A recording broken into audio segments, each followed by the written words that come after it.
Hello, everybody. Welcome to the Based Mother Show. My name is Elena Barbera. It is Friday, September 6th, and we've got a lot to talk about tonight. Tonight's show is going to really primarily be focused on what is happening to America's children, largely in the transgender and the sexualization of our children. I have a few things I'm going to go over with you before I bring on my special guests. I'm bringing on tonight. We have Jaimee Michell, who is the founder, president, and CEO of Gays Against Groomers, an organization that is fighting nationwide to stop the sexualization, mutilization, and sterilization of America's children with the trans movement. We are also bringing on a new partner to Gays Against Groomers, a woman named Carla Curtis, who wrote this book, The Gender Trap. And this book is, I've been reading it. I haven't finished, but wow. The amount of knowledge in here is scary, and it's a very upsetting book, and I cannot wait to tell you more about it. Let's get right to it.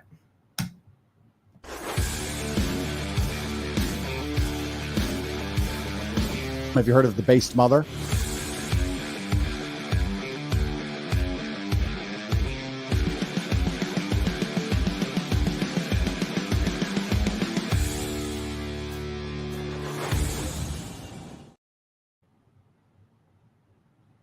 All right, guys.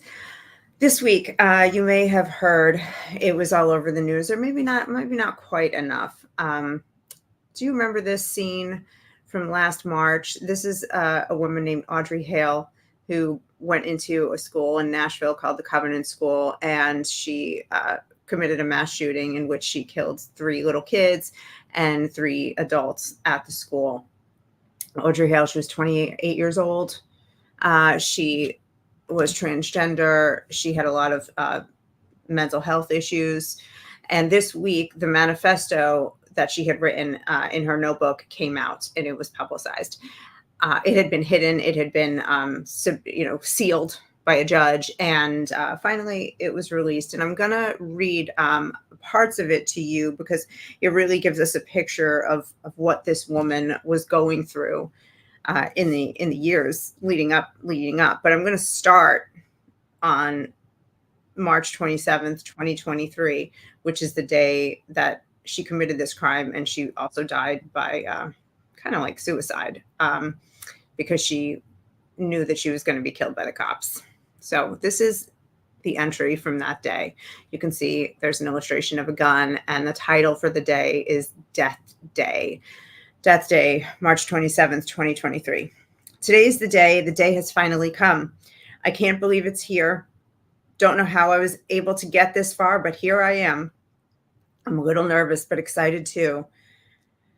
Been excited for the past 2 weeks. There were several times I could have been caught, especially back in the summer of 2021. None of that matters now. I am almost an hour and 7 minutes away. Can't believe I'm doing this, but I'm ready. I hope my victims aren't. My only fear is if anything goes wrong, I'll do my best to prevent anything of the sort. God, let my wrath take over my anxiety. It might be 10 minutes tops. It might be 3 to 7. It's going to go quick. I hope I have a high death count. Ready to die. Ha ha. Aiden. Aiden was Audrey's transgender name.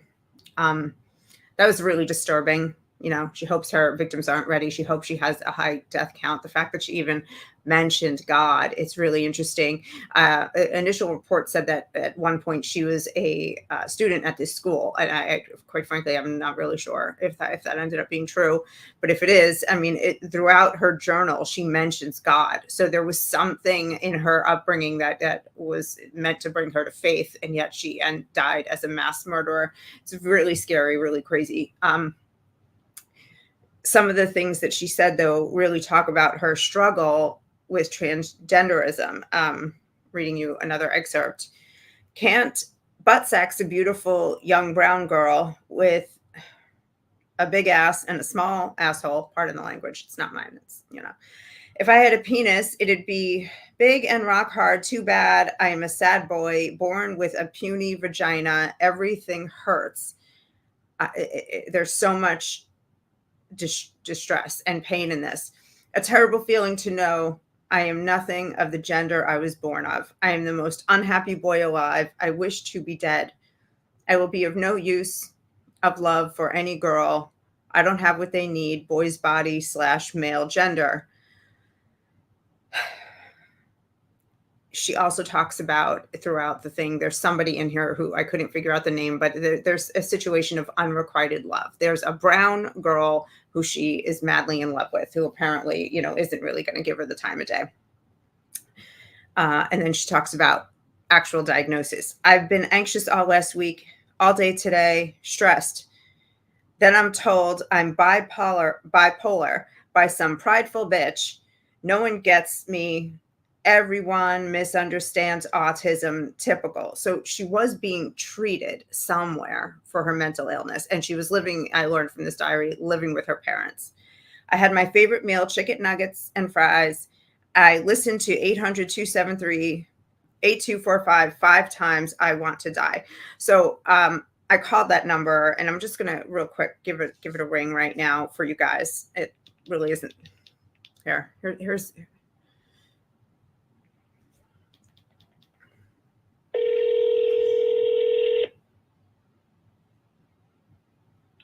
If you are calling for the National Suicide Prevention Hotline, please call 1-800-273-TALK. That's 1-800-273-TA. So she's seeing a therapist. She's trying to, get this other girl to notice her. She's calling a suicide hotline. She's saying she listened to it. I don't know if she ever actually got through. She's living with her parents. She's on radar. There was another entry where I smashed my figurines today because of the stress. And, it just seems like there were red flags everywhere. And she did want help when in moments of clarity. And yet this girl slipped through the cracks, even at the age of 28 years old. It's a really sad situation. And it'll fit into tonight's conversation in the sense that, people aren't necessarily being treated for their dysphoria that's adding stress to their lives, and instead are just quote unquote affirming it. We're seeing that happen, though. She was a 28-year-old woman. We're seeing this happen with little kids. I mean, really little. Now we're seeing videos of people who are quote unquote transing their babies, which is really hard to even imagine. This little video I'm about to show you is a video of some sort of a street fair in Los Angeles, where a grown man dressed in very sexy woman's lingerie is dancing with a child, a little boy, I believe. Just look at this. It's just too much.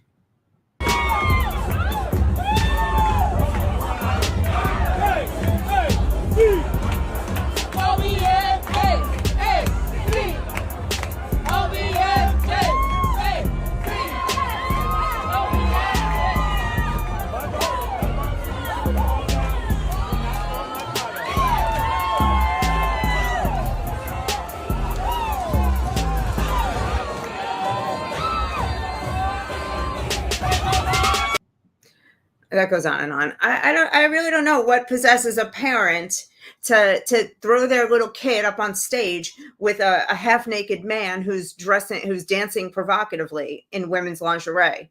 And there are people who my guests tonight are fighting against this. They're fighting against what's happening in schools, fighting against what's happening legally, what's happening on the streets at pride parades, and they're trying to just wake people up to the truth about what's happening in the transgender, what is it? Social contagion, epidemic, movement, social, science experiment, because that's what it feels. It feels like some kind of a weird social / science experiment, something that Hitler would have done on children.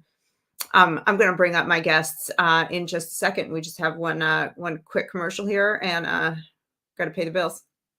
Born in the coastal plains of South Texas, Smoking Gun Coffee is founded by combat veterans that know exactly what a cup of coffee needs to taste like. Run by father and son, each coffee bean is perfected, roasted at 500 degrees, and cooled with a Gulf Coast breeze. Smoking Gun Coffee hand makes and bags each ounce of coffee for maximum customer satisfaction. With every purchase, 10% goes back to organizations that help veterans and local communities. That's Texas made, one bag at a time. To find out more, go to www.smokingguncoffee.com. SmokingGunCoffee.com. Use code MOTHER for a discount. That's me.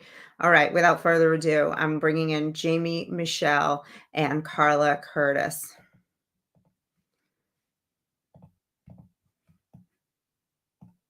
Hello, Jaimee. Oh, I can't hear you. Sorry about that. How are There you are. Hi. So nice to see you, Carla. I can't see you, but you are there, right? Yeah, we can't hear you, Carla. So maybe your audio is off too. How are you? It's good to see you. Hopefully she'll be here in a second. Yeah, she'll be here. Can you hear me? Yes, welcome. Great. Thank you. Welcome. Hi, Carla. I'm so happy to have you. So if you don't know, guys, Jaimee and I met actually it's almost a year now. It was last September. We met in New York when you were doing a Gays Against Groomers fundraising event in the city.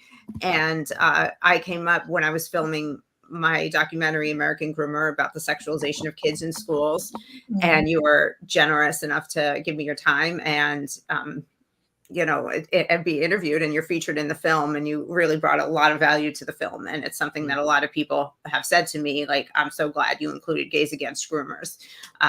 I think not only your knowledge, but just you lent a credibility to the film that I'm not just some, right-wing fascist, Nazi bigot, whatever they wanted to call me. You helped soften the blow there. So I appreciate that. Yeah, of course. I mean, we're honored we were honored to be a part of it. I'm so grateful that you asked us to give our perspectives and our input on it, because, and like you said, our perspectives and our voices, I think, are so unique. That they hold more weight, in this fight than people like yourself or just straight people in general. They call you every name in the book. They try and say you're homophobic and transphobic, but that's not true. We all know that's not true. I think even they know that's not true. They just use it as a tactic to silence people. And sadly, it works. And they even try it with us. I don't know if your listeners know, but our Wikipedia even says we're a far-right anti-LGBT extremist organization. And it's so crazy because we don't even have a single straight person in the group, like not a single one. So, and I just got married like a month ago. So to a woman, I should say. Yes, to a woman. Yes, I know. And I met Sasha. I met your wife. I love her, and congratulate. I haven't really had a chance to formally congratulate you except through text. So congratulations. I'm so happy. Thanks. Yeah, right. That's wonderful. Since we last saw each other, though, a lot has happened. Mm-hmm. I really want to focus tonight on this book project that you got into. That's called The Gender. Yeah, I got my copy. The Gender Trap: The Trans Agenda's War Against Children. How'd you get into this? Well, our Carla Curtis, for your listeners or viewers that don't know, she's actually the author of The Gender Trap. We created a publication company, or a publication part of our organization, to put the book out. She approached us and we connected. She had this great idea. Like she is a brilliant mind and is just a wealth of information, a genius writer. And so we came together and, we decided to put it out under Gays Against Groomers. And so she wrote it and our whole team worked on editing it. I wrote the foreword. And so we just felt like the world really needs to know the truth about what's being done, because there are so many lies told. Like even the word gender affirming care is such a lie. They call it that on purpose to trick people into thinking, this isn't something that's dangerous or negative in any way, when it in fact is. But Carla, did you want to speak on it? Sure. Can you hear me? Yeah. Okay. I came of age in the 1970s, and even though at that time it was much harder to be gay or bisexual, there was one thing that really distinguished that era from today, is that no matter who my romantic partner was, I never doubted that I was female. Mm-hmm. And the reason that the book is called The Gender Trap, and the whole premise of it, is that at the time in the 70s, the feminists were very, very clear to make a distinction between gender and sex. Sex is the genitalia and the secondary sex characteristics that you later evolve into. Gender is society's roles that are different for men and women or boys and girls, and what society thinks males and females are, and what they expect males and females to be. And these are very important distinctions. And what has happened is that from about the 1980s or 1990s on, not only laypersons, but the scientific community has conflated sex with gender, so that children or even adults who feel at odds with what their expected gender role is, they confuse it to mean that they're born into the wrong body. And that has been the whole basis for the proliferation of the transgender movement. Yeah, I completely agree. That's absolutely correct. You know, and it really, we all in Gays Against Groomers take this very personally, because we see ourselves in these kids. Like when we were growing up, you know, back then this trans craze wasn't around, you know, but I always say, like, God forbid I would have been born a few decades later and I 100% would have been told and believed that I was born in the wrong body. I've been a tomboy my entire life, literally my whole life. Like, looking back at pictures of me, like, it's crazy. Like, it's just who I've been forever. It's who I still am. And, you know, I've never one day in my life wanted to be a boy or a man, you know, but I know right now they are just pushing that on these kids. And the children that it affects the most are kids that who otherwise would just grow up to be gay adults, right? That's right. So, yeah, so we take it very personally, and there's a lot of misinformation going around out there. And, you know, the book is just a brilliant, such an important resource for everybody who wants to understand what's going on, learn, you know, have tools to fight back against it. And especially for parents, I would say, that, you know, parents who are worried about their children being influenced by this, like how to handle it, children who are already enraptured into the ideology. It gives a way out, basically, and common sense approaches to be able to deal with it.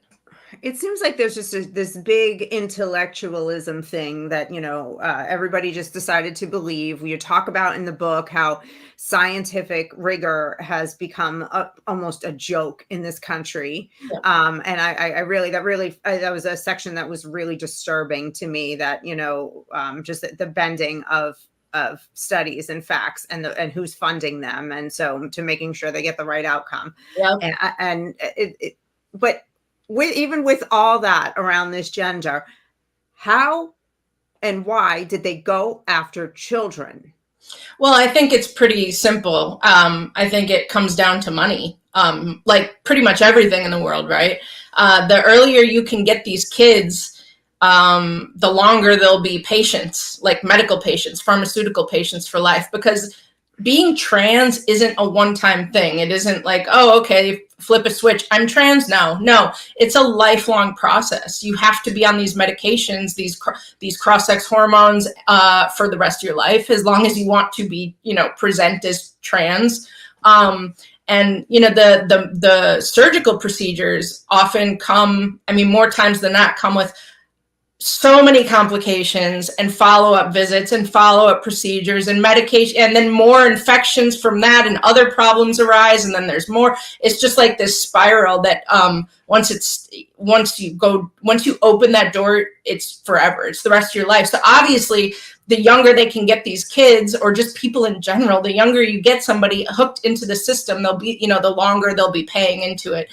And also I've always said that's probably the number one motivator behind it. But I also think the push to normalize pedophilia, because, you know, if a child can consent to something as extreme as permanently altering their body, castrating themselves, and chopping off healthy body parts, a child, There are detransitioners that I have spoken to and that we know who had double mastectomies as early as 13. I think there was even a 12-year-old in this country that this has been done to. Yeah. And so if a child can consent to something as extreme as that, what can't they consent to? Like, if you give a child bodily autonomy and like they become, they're able to consent to all these things, what can't they consent to? And I think that the medicalization goes hand in hand with like the sexualization and the grooming and exposing them to the drag shows. I mean, it's just a whole massive mess. And I think the goals are to normalize pedophilia and to make billions and billions of dollars. And as you see, the transgender medical field has become a multi-billion-dollar industry just in the past few years. It keeps exponentially rising. What do you think, Carla? Well, I completely agree, of course. I think there's another component which I touch on in chapter 8, and that's once you medicalize children and older adults and you turn them into commodities and you take away their foundation of knowledge of who they are, you can control them in any way, shape, or form.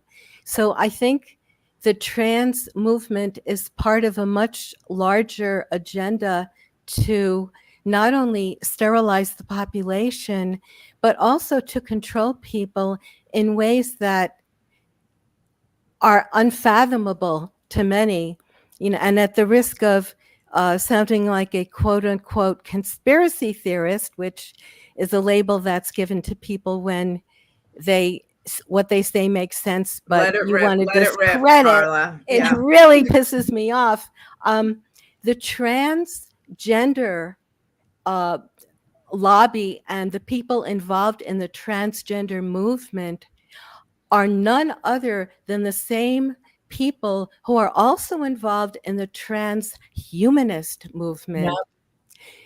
And in chapter 9, I go into a great deal of psychological theory of what it means to be centered, what it means to be in your body and feel comfortable in the world. And if you take that away from a child, there's nothing left of them. So, for instance, if I don't know if I'm a boy or a girl, it's a very short leap to thinking, well, I don't know if I'm a human being even. I know that sounds extreme, but it's not. Because I always go back to this basic example. If as a little girl, your mother looked at you every day and said, I wish you didn't have those freckles. You'd be prettier if you didn't have those freckles. Right. It's a girl is going to grow up and think that she is ugly, and she could be the most beautiful girl, right, the most beautiful girl in the world and be stunning with her freckles, and she will be insecure about that and will always want to change it and cover it up and will hate herself. That's such a small thing compared to what these parents and teachers and psychologists and doctors even are convincing children of. And so if that can have an impact on how somebody carries themselves in the world, what are we doing to our kids? Like, how are they going to function in the world when they're completely self-obsessed with their bodies? And they have no foundation of, like, they have no sense of self. I mean, because it's stripped away from them at such an early age, and they're bombarded with these confusing concepts that, to be quite honest, I can't even keep up with. I mean, it's changing all the time. I, as a gay woman, can't keep up with all the pronouns and all the new flags and all, it's crazy. But that's such a good point that you make, and it's so true. And yeah, as well as what Carla was saying, I forgot to mention, I think a giant part of it is also population control. That dabbles into a bit of the conspiracy theory realm as well. But I mean, these people like Bill Gates is very open about how he wants to, how he believes the earth needs to drastically reduce its population. So what better way of doing that than sterilizing an entire generation? Right. And these kids all of it. Yeah. And sorry, these Carla. Kids, and these kids are not, nor their parents, they are not told that being on cross-sex hormones is an irreversible process. Yeah. They're never told that this is going to sterilize the kids. And even if the kids were told that, they're too young to make an informed decision. Yeah. I mean, I don't know about you, but the thought of having to live with a decision I made at the age of, when I was a kid, I mean, I've made decisions in my mid 20s, late 20s that I have come to regret. It's like we're literally trapping the gender trap, like that we're trapping these kids into a permanent thing that they are not old enough to comprehend even. And it's just horrifying. Like every day I'm like, I can't believe Gays Against Groomers even has to exist. In my wildest dreams, I would have never imagined this is where, things would lead. But here we are. And, another point is that the trans ideology all it teaches is self-hate, really. It's a movement built on self-hate, and it's teaching children that there is something wrong with them. And it's incredibly regressive. I mean, I don't know if you've ever heard of Mermaids. It's like the leading trans youth organization and charity in the UK. And we posted it on our X the other day, but they literally have a chart where it says, it's teaching about different gender identities, and it has a scale from 0 to 10. And like at 0, it's a hyper feminine girl, right? And with the number 0, it literally has a picture of a Barbie, and on the number 10, it has a picture of G.I. Joe being like a full man. And so it's absolutely crazy as a gay person, like as a androgynous gay person, as a tomboy. Most gender non-conforming people are gay, and kids as well, right? Like, I mean, kids, I don't believe have a sexuality, but when they hit puberty and whatever, but and their body changes. But yeah, it's a movement of self-hate. It's teaching children there's something wrong with them, and no child is born wrong. Everybody is perfect exactly as they are. And Billboard Chris, he has this saying that I love so much. He goes, there are 2 sexes, 0 genders, and infinite personalities. Because that's perfect. Everybody's different and unique, and that's beautiful. There's nothing wrong with a feminine boy or a masculine girl. It's just it's tragic. I truly believe evil. Like, I don't use that. I don't like throwing that word around, lightly, but it is like true evil that we're up against. And, I think the people pushing this, I think they know that. I think they know how wrong it is, but they are just warped individuals with no. Well, it's the evil that you're talking about. I completely agree with that. And one aspect of it that I think we sometimes that I'm bent on, and I think a lot of people sometimes forget, is the breakdown, the deliberate breakdown of a child-parent relationships that is in this. So right in preschool, they're teaching kids gender identity, and they're teaching them that their parents may have gotten their gender wrong when they were born, because they saw that you had a girl body part. So they just said you were a girl, but you might not. Your gender might really be male and might really be a boy. And so that's putting a seed of doubt in a child's mind about whether their parent even knows them and understands them, or whether they can trust their parents' judgment. That's just the beginning. Well, and it just gets worse from there. Well, that's typical cult 101 tactics, right? Like they turn the kids against their family, and they swoop in to become the new family. Like you see groomers like Jeffrey Marsh on TikTok, he'll say, I want to talk to the kids. And then he tells them, go no contact. It's okay to go no contact. They don't understand you. I love you, stuff like that. And it's driving a huge wedge and making kids think that their parents don't have their best interest in mind, or don't like them, don't understand them. It's truly, because then the state and these nefarious evil people step in and can take control of them much more easily if they separate that bond with their family. Yeah, that's exactly what's happening. It is a cult. and it is a Oh, social it is. contagion. I have a question for you, Carla. I'm sorry. I hope you guys have a couple more minutes. I have a Oh, question. sure. So in the book, there was a section where you're talking about this process of when people enter the arena to get transitioned, and you have a little what should happen versus what really happens. Right. Can you give us like the quick rundown on both of those so we can understand the truth about what's going on? Certainly. What should happen is 2 years in psychotherapy to determine whether the subject is a candidate, whether there are underlying mental health disorders that might make the person think they're gender dysphoric when they're really not, how they're able to cope with the outside world, what is their support system. And only then, after the 2 years of psychotherapy, if there is no other way that the therapist and the subject feel they can resolve this issue, then the person takes a year or two dressing as the opposite sex, and only then, after the mental health is assessed as fine, only then does the person start taking cross-sex hormones. And Okay. of course, that never happens.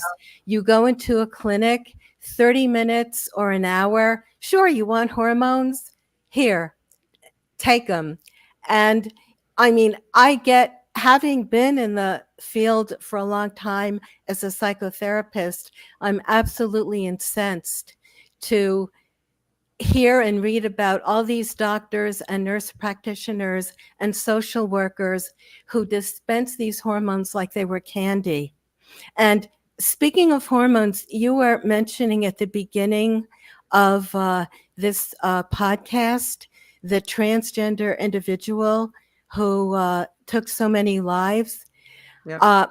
When girls who take testosterone, their bodies are not meant to process it. Mhm. And you might think of it as road rage on steroids, because Right. literally and figuratively, that's exactly what it is. Just as men are not meant to take estrogen, the phrase hormone replacement therapy is a lie. There's no hormones to replace. Yeah. You are taking excessive amounts of hormones that your body does produce in very small amounts, but which you're not able to process or manage or handle in large amounts. And of course, the media doesn't want to point this out, that the girl who now looks like a boy shot up all these people because she was taking 20 times the amount of testosterone than even a woman with polycystic ovary syndrome has. I mean, hormones are incredibly powerful. And what a lot of people don't understand is that they affect the brain and the mind as well as the body. Right. It's not just a matter of appearing like the opposite sex. And why not change your concept of what's acceptable behavior instead of changing your body? It seems very simple. Mm-hmm. Well, that doesn't make any money though, Carla. Except how did people get fooled into the lie that hormones don't hurt your mind? I mean, I'm sorry, half of the Earth's population are females, and a great many of us, I don't want to hear it, are normally on a regular basis affected by our hormones. And you can see it when our heads are spinning every now and then, right? I mean, I'm sorry, like I've shot fire out of my eyes because of hormones. Just what's happening naturally in my body, and to be able to convince people that that's not real when it's our lived reality. And they call it gender affirming care, saying like the doctors and therapists and everybody, all these professionals go, in many such cases, they've done like with kids, right? With kids who think they're trans or want to transition, they'll go to the parents and say the biggest lie of all, which is they emotionally blackmail them, saying, would you rather have a living daughter or a dead son? Basically saying, if you don't let your son transition, into your daughter, he will unalive himself. And that's such a lie, because the suicidality rate does not decrease after transition, because the hormones and just I mean, it really, it affects the mental probably more than the physical, honestly. And, you can't play God. You can't play God and expect, and just have no issues.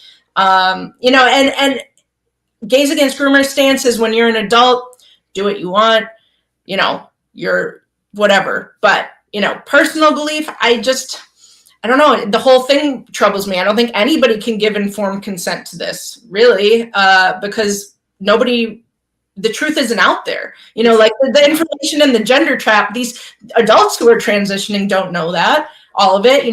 They're not told the truth at the clinics and at their doctors and on the operating table. So, that's why I wrote the book, because it lays out very clearly, step by step, all the medical research, all the ramifications of what happens when you do take cross-sex hormones. And also, one of the things that I wanted to do in this book was, when I was doing the research, I thought, okay, there has got to be quite a lot of changes since when I was your age, Jaimee, and now, how do people feel about gender? Because you have women who are doctors and lawyers and hold political office. Surely people are much more enlightened than they used to be. And what I found in doing my research was studies from 2 years ago, 3 years ago. People still have a very antiquated vision of what women are and what they should be, and what men are and what they should be. It's astounding. And I think parents could really help prevent a lot of the damage that the trans community is doing to these kids by opening their minds about what is acceptable behavior and inclinations and activities for boys and girls. Because I was shocked. And you've read the studies, you've seen it. People are still very old-fashioned about this stuff. Yeah. Can I just respond? So they are and they aren't. So I think I see everybody, every young child I see that there's a girl is in sports. They have leadership opportunities that they're learning in sports. They're in STEM. They're being exposed and given opportunities that, say my generation wasn't. I wasn't really allowed to play sports. So I don't really think that in action they're antiquated. I really don't. What I do see, though, yes, that's some of the characteristics that are still used to describe the behaviors of women and men. I think to some extent, those stereotypes exist for a reason, because we are, generally speaking, of course, very different creatures, and by nature. And I don't really think there's anything wrong with that. I don't want to blend us all into one and pretend that women are the same as men and vice versa. I don't think I say that in the book, but there is one study done by neuroscientists, and because people have said pretty much what you're saying, that women and men are quite different mentally and psychologically. And what these neuroscientists found out was that any given population, you have a woman who is 40% of women have more quote unquote masculine brains than men do. And what they meant by that is that people are a mosaic of masculinity, what we call masculinity, and femininity. And there's a whole range of behaviors and preferences. And yes, you do have some women who naturally fall on what we consider the very feminine side of the spectrum, just as you have males who naturally fall on the very masculine side of the spectrum. But there is a whole range in between that. And astonishingly, there is still a lot of prejudice, hidden prejudice, subconscious prejudice, but prejudice nonetheless, that girls and boys should be different to that extent. I think, sorry, Carla. Yeah, go ahead. No, I was just saying, like, I think, the gay community, gays and lesbians have been really working to, kind of dissolve the rigid binary gender stereotype, like, Right. because gay women are often more masculine and gay men are often more feminine. And what's really resentful, what I resent so much about the trans movement is that it's, seemingly overnight kind of building and reinforcing all those stereotypes back up. Like, as I was saying, with like the chart from Mermaids, I mean, they literally go Barbie to G.I. Joe, and it's like, I wanted to play with G.I. Joe. I only had Barbie so I could cut their hair. I love cutting their hair and dyeing their hair. I played with Matchbox cars and the little racetracks. I loved that. Yeah, so it's totally crazy. So they are, they call themselves progressives, but that is the most regressive thing I can imagine, really, telling children that and basing your identity in such rigid terms. But like, I get what you're saying, and I get what Carla's saying too, and I feel like this trans movement just is really, it's kind of going back to like 1950s standards of what a man and a woman is, or a boy. It's very strange. It's very strange, and that sort of rigidity that you're talking about. Yeah, it really is. And I actually think, Carla, I think we probably agree more than we disagree on this. I think maybe I think you guys were speaking the same language. You're like going down a parallel line, but But I think I understand what both of you are saying, and you're both correct, I think so. Well, one of the things that I was so surprised to read about in the research was how parents unconsciously reinforce gender stereotypes, even if they don't mean to. They'll talk to girls in a different way than they talk to their boy babies. Fathers smile when the girls smile, and they talk to the girls about their body and how they look, and they talk to boys about the good job they do. And this is even enlightened parents. And there are many, many examples of this in the book.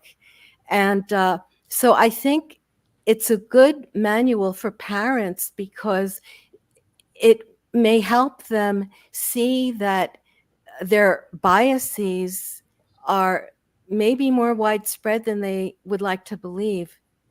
Do you think that those biases are contributing to this epidemic of parents buying into this transgender movement? Oh, absolutely. How so? Like, help my kindergarten brain understand.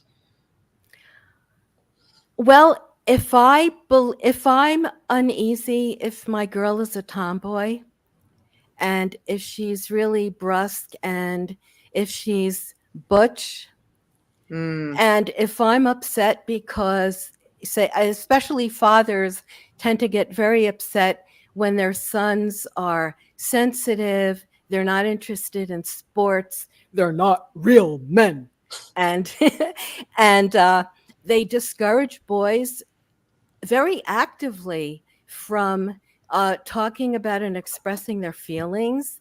And even you've heard the phrase, "Oh, you throw like a girl." Think about how insulting that is. But parents definitely have ideas about how their boys should behave and how their girls should behave. I guess if parents that are really stuck on that, though, I have a hard time feeling that if the father who thinks his son is too feminine is going to be like, I might as well just throw a dress on him, and that's what I'm saying. Like, that's not making sense to me. No, I think that kid then, with the environment we have today, gets kind of like sucked into the trans idea. And, he doesn't belong at home. So he doesn't feel like he belongs at home. Right. Yeah, he's not a male enough, so he must be a female. Exactly. And then they go to school and they learn all this stuff. And it's like, oh, I'm not actually a boy. I'm a girl. I was just born wrong, and then that starts. So no, I don't think a dad who has a problem with a feminine boy, his feminine son, would want him to transition. No, but I think it really creates a wound that festers and can easily other influences can easily get in there and manipulate the child. Right. I think the moral of the story really is that there's no wrong way to be a boy or a girl. Yeah. Exactly. Yeah. Really, And I agree with that. We all are in agreement on that. Yeah. And I think before, when that happened, when you know, the mother who was not thrilled with her tomboy daughter, or by the father and the son situation, you know, there was no outside influence to come and steal the child's mind away. So the kid just dealt with it like we all deal with our parents. There's no I don't know very many friends who said like their parents were Mary Poppins and, you know, their mother was Mary Poppins. Like we all have different things that we deal with from our mothers and our fathers, you know, and that's part of life. So, you know, those people, they just went on, and when they grew up, they were able to just like go be themselves, whatever that ended up being. And now that choice is being stolen from them by this medical, industrial, social I keep calling it a social experiment because I'm more and more convinced that's what it is. It's a medical experiment too. They're literally medically experimenting on these children. They don't know the long-term side effects that these you know, puberty blockers, aka Lupron, aka the same drug given to pedophiles to chemically castrate them. They don't know the long-term side effects, and everything we do know is obviously horrible. You know, so like, who knows? Like, kids haven't been getting puberty blockers like this for very long. So who knows what they're gonna be like in 40 years from now? Nobody knows. Nobody knows. In certain cases, though, like an 18-year-old girl with osteoporosis, right? We're seeing teenagers in menopause. That's what I'm saying, like already. But like I'm saying, we don't know what 40 years down the line looks like for, you know, somebody who took puberty blockers. I use quotations all the time whenever I'm speaking about this crap because I hate the labels that they give these things. It's a lie. So first of all, there's no pausing, but let me get back on track because I can. Anyways, yeah. Now I lost my train of thought. That's what always happens, but you get what I'm saying. Yeah, no, yeah. You're saying, that you use everything in quotes because it's all lies. They're using puberty blockers, gender affirming care. It's reversible. Yeah, no, you can't just pause puberty. There's no pause button. Like, it's not normal. It's not natural for the body to pause, you know, developing naturally. I would have hit that somewhere around like 32. I would have been like, okay, I'm good here. Boom, you know? Right? When I pause, I'm turning 40 in a few months. Can I pause? True gender affirming care is to let the child be whatever he or she is. That's true gender affirmation. I agree. And it's really sad that the parents are getting, you know, some parents I blame, like you can tell when a parent like is forcing this on their kid, and some I think the majority of parents are being lied to and are trusting professionals who should have their best interests in mind in the child's. They're trusting them and, you know, being duped into this whole thing. Like even Elon Musk, you saw him come out. He told Dr. Jordan Peterson that, you know, even he bought the lie and signed off on his son Xavier getting puberty blockers, quote unquote, puberty blockers. Chemical castration. Yeah. So even the most brilliant man on earth, you know, fell victim to this because parents want to do what's best for their kids. And if their kid is in distress and the doctor's like, this will help them, and if you don't do this, they will die, they will kill themselves. Like, of course, they're gonna want to do that. And that's why I always say the biggest obstacle we have in Gays Against Groomers, and just in this fight in general, to end the war on children, is awareness. People don't know this is happening, and if they do know, they don't know what it means. They don't know what these drugs actually are. They don't know. So that's why, you know, we were so excited to partner with Carla and put this book out, because it is like your one-stop shop for everything. And it's fantastic. It's so thorough. When I got it, I was like, wow, this is everything I read was, you know, you could look it up, you could verify it. It's jam-packed. I'm so impressed. It's like an encyclopedia of like. But you know, I hate to bring this up, but I'm gonna. So this is also politically motivated. You know, tomorrow night, the Human Rights Campaign is having their national dinner, and vice presidential candidate Tim Walz is their keynote speaker. Really? Yes. So, you know, this is an organization that, you know, you are at odds with. the Human Rights Campaign. It has a lovely, I mean, it sounds very nice. Human Rights Campaign. Yeah, right. They must be doing something good. That's what they do with their words, like Black Lives Matter, same thing. Yeah. So what's your take on the HRC?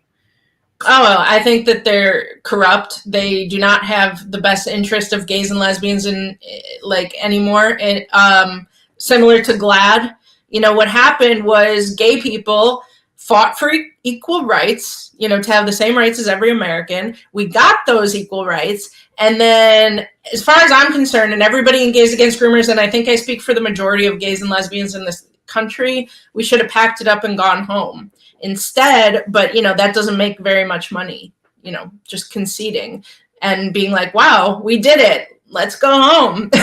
No, they had to create new ways to create new victims of oppression that doesn't exist. So obviously the next step is the trans fight, you know, and making, you know, taking them on and then making trans kids a thing. And so I think that they're incredibly corrupt. They don't care about gays and lesbians. I don't think they care about anybody. They care about money. So I actually didn't know that event was going on. That's good to know. Do you know where that is? I don't, but I'm sure it's easy enough to find out on their website. Yeah. I might try and get a gag truck there last minute to be outside of it. Oh, all right. That'd be, yeah. Let's please let me know about that, because I'd love to follow up on that. Yeah, these organizations, you know, LGBTQIA+++ now, organizations don't care about anybody. They care about money. And, you know, it's funny. Early on when I started Gays Against Groomers, I was being interviewed and somebody said, where do you see Gays Against Groomers in 5 or 10 years from now? And I was like, I really pray to God we don't have to exist. I don't want to be doing this in 5, 10 years from now. I want the fight. I want to win. And then I want to go on with my life. You know, I'm not in this to be perpetually trying to find a new fight. You know, and these other organizations and operations don't work that way. Yeah. But yeah, I mean, Tim Walz is a nightmare. I mean, he made Minnesota a trans refuge for kids to come, you know, if their state has banned child sterilization and mutilation, they can come to Minnesota and get operated on and get the drugs. So that yeah, I don't think people really understand that. Like somebody else can come and get your kid, take them to Minnesota, give them medical drugs and surgeries to change their gender, and you have no more rights. No, that's correct. Oh, you froze on my end. And Carlos, I know that sounds hyperbolic, and maybe it is, but if all of a sudden, oh, hello, no, are we still there? Now I got it. Now you're back. Yeah. Oh, yeah. I must, and maybe that sounds hyperbolic, but I think it's kidnapping. No, it is to take away a parent's rights, and this is again back to the parents and the breakdown of the relationship and keeping children, you know, in a cult. Yep. That's insane. No, it's that he did that. It's literally legalized kidnapping, and it's trafficking. I mean, you know, they have this in California. They have it, I believe, in Washington now. And they have it in Minnesota. There may be a few others, but people don't realize that Minnesota is on par with California when it comes to this. And that's because of Tim Walz. Yeah. So he's very, you know, he's a total radical, very dangerous guy. You know, he comes off all hokey and hunky-dory and like this weird goofball, but he's not. He is a radical through and through, and he wants to legally kidnap children and chemically castrate them and chop their body parts off. I mean, that's what we're talking about. It's not fun to say, but like, we have to speak real words. We have to call things what it is. You know, we're not going to tiptoe around it, and because that's getting kids in a lot of trouble. And sadly, a lot of them don't make it out of this. So yeah, and this isn't conspiracy theory. This is real. This is a real law. It's happened in California. It's happened in Maryland, where that couple that with the news just came out recently. They're suing the hospital because the hospital took their child away, called Child Protective Services because the parents were like, I don't think our son really needs. The son was autistic, convinced by the hospital that maybe he was born in the wrong body and started to transition the kid. The parents are like, please no. And then they were separated by law from their child. This is happening all over the country and it has to stop. I've kept you guys longer than I said I would. And I could keep you here for another hour, but I won't. I want to let you get to your Friday night. I know you just got married. You're like still in a honeymoon, and I want to let you get back to Sasha. Carla, do you have any closing comments and thoughts? And make sure we have to let everybody know where to get a copy of this book. And there's also a link if you're watching on Rumble or YouTube in the description of the video. There's a link to purchase the book there too. But Carla, please. I just hope that as many people as possible read this book. It's vitally important. And as you said, it's really thorough. I spent 4 years writing this, and any reasonable person would see that the transgendering of children is a horrible, horrible mistake. You can only reach that conclusion. There's no other takeaway from it. Yeah. Yeah. Yep. Completely agree. Very well said. I mean, truly, it's terrifying. We're living in this crazy sci-fi horror movie when it comes to these children. When you see the way some of these surgeries end up, it's all unnecessary, absolutely brutal. All right, Jaimee, leave us with your final thoughts. Well, I just want to thank you for having both of us, and I'm just honored to be here with the brilliant author. And we're so happy to have put it out. And for anybody that wants to get the book, go to thegendertrap.com. We are working really hard to get it up on Amazon, but they're not being very friendly to us right now. So we're working on it. At the moment, the only place you can get it is thegendertrap.com. We do ship internationally, but hopefully, it will be on Amazon very soon. If you'd like to help support Gays Against Groomers and the work we do to end the war on children, we have 0 big donors. We are literally funded by our supporters. So if you'd like to help us in any way, you can just go to gaysagainstgroomers.com to learn more. You can join, you can donate, and anything is incredibly helpful. And yeah, I mean, we are going to win this fight. One thing I want to say is this conversation is very depressing. It's not fun to talk about. It's not really fun to think about, but we have to. But, I always say that it's not a matter of if we end this nightmare, but when. And I just want to let people know that we are making a lot of progress. In the past 2 years, Gays Against Groomers is just a little over 2 years old. And in that time, we have gotten child sex changes banned. We have assisted in getting child sex changes banned in, I think it's 25 states now. So we're halfway there.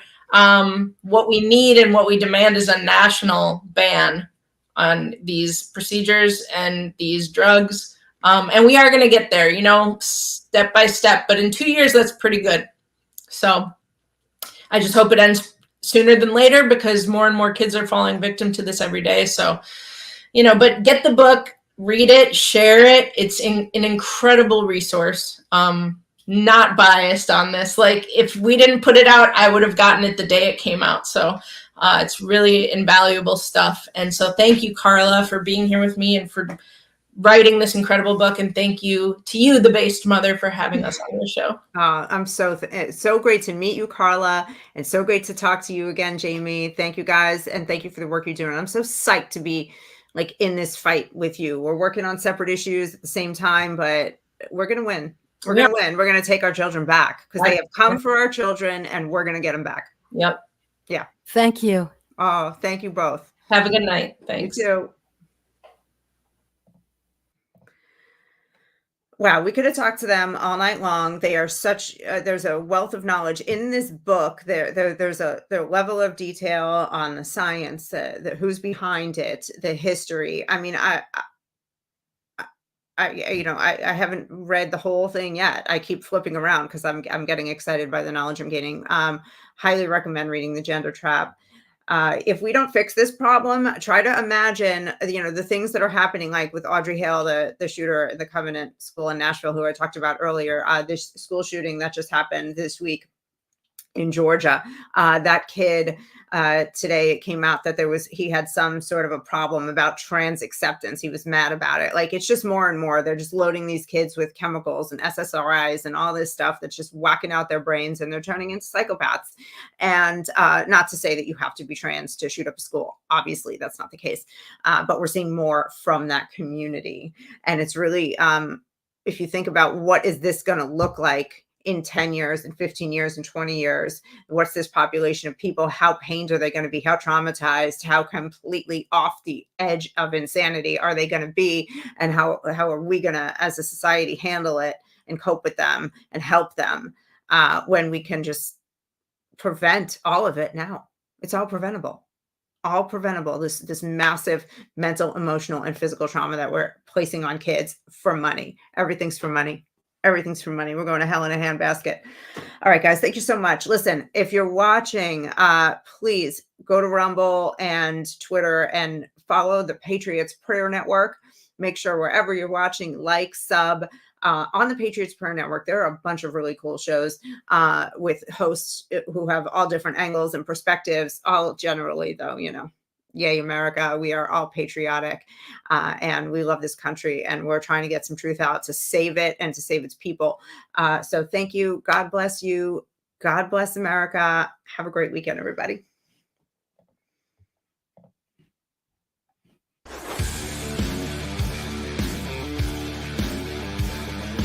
Have you heard of the based mother?